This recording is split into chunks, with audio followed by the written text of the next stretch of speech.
বিপ্লব কুমার দেব মুখ্যমন্ত্রীর পদ থেকে পদত্যাগ করে নতুন মুখ্যমন্ত্রী ঘোষণা করেছে বিজেপি দল। একটা সরকারের 9-10 মাস মেয়াদ থাকা অবস্থাতেই তার মুখ্যমন্ত্রী বদল করতে বাধ্য হওয়া, এটা কোনো একটা দলের যে চরম দুর্বলতা এবং ব্যর্থতার একটা জ্বলন্ত নিদর্শন।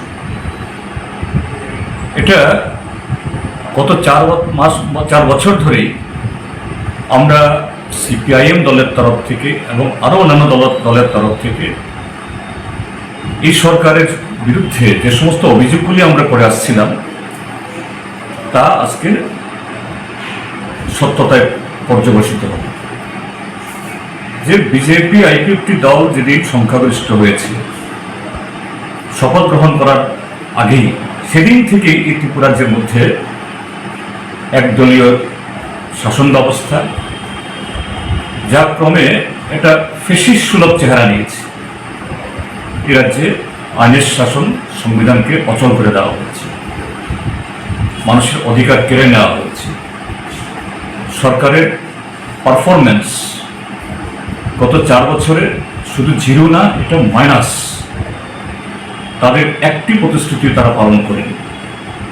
উপরন্তু সমস্ত ক্ষেত্রেতে, শিক্ষা, স্বাস্থ্য, যোগাযোগ, সমস্ত ক্ষেত্রেতে জনবিরোধী সিদ্ধান্ত গ্রহণ করে এই রাজ্যটাকে প্রায় রসাতলে ডুবিয়ে দিয়েছে। জনজীবনে সমস্ত ক্ষেত্রেতে একটা চরম নৈরাজ্য, অভাব তৈরি হয়েছে।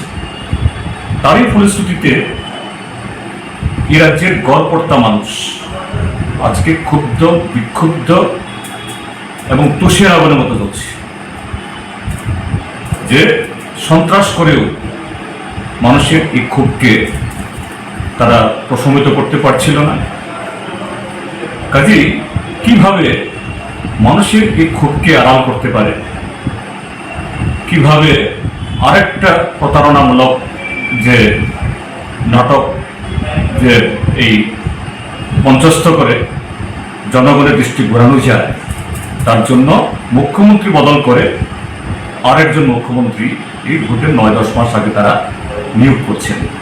এতে ত্রিপুরাজ্যের মানুষ বিভ্রান্ত হবেন আমরা মনে করি না, এবং সিপিআইএম আমরা আশা করি যে এই বিজেপি আইপিএফটি জোট সরকারের স্বৈরাচার শাসন থেকে ত্রিপুরাকে মুক্ত করার জন্য, রাজ্যে আইনের শাসন এবং গণতন্ত্র পুনরুদ্ধারের জন্য, মানুষের ভোটাধিকার পুনরায় কায়েম করার জন্য, রাজ্যের যে উন্নয়ন স্তব্ধ হয়ে গেছে এটাকে আবার সচল করার জন্য যে গণতান্ত্রিক লড়াই, এটা আরও আগামী দিন দুর্বার হবে এবং রাজ্যের সমস্ত অংশের মানুষ এই ঘটনাগুলি থেকে তারা শিক্ষা নেবেন নিশ্চয়ই, যে আগামী দিন কোনো স্বৈর শাসক এবং বিজেপির মতো দল এরা যে কি সমূহ ক্ষতি করতে পারে এই ঘটনায় তারা শিক্ষা নেবেন, এটা আমি আশা করি।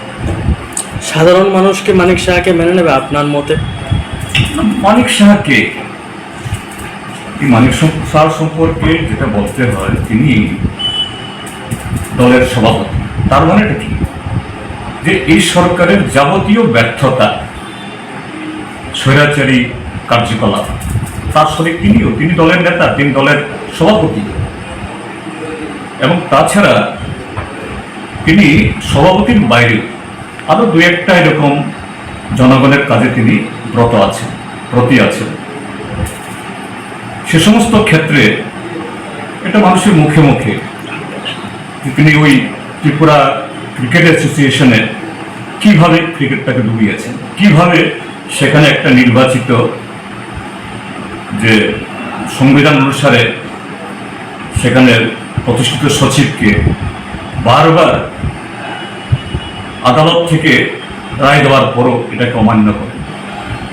তো এই ব্যক্তি যদি মুখ্যমন্ত্রী হন, তিনি তো যে ত্রিপুরা রাজ্যের মানুষকে কি শাসন উপহার দেবেন, এটা আরো বোঝা যায়। কাজে এটা করে ত্রিপুরা রাজ্যের মানুষকে বোকা বানাতে পারবে না।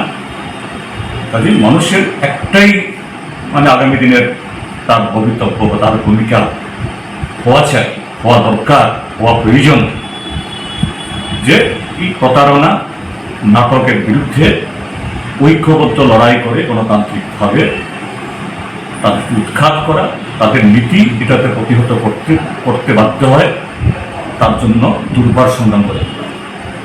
এটাই হবে এই রাজ্যের মানুষের আগামী দিনের একমাত্র ভূমিকা, একমাত্র কাজ।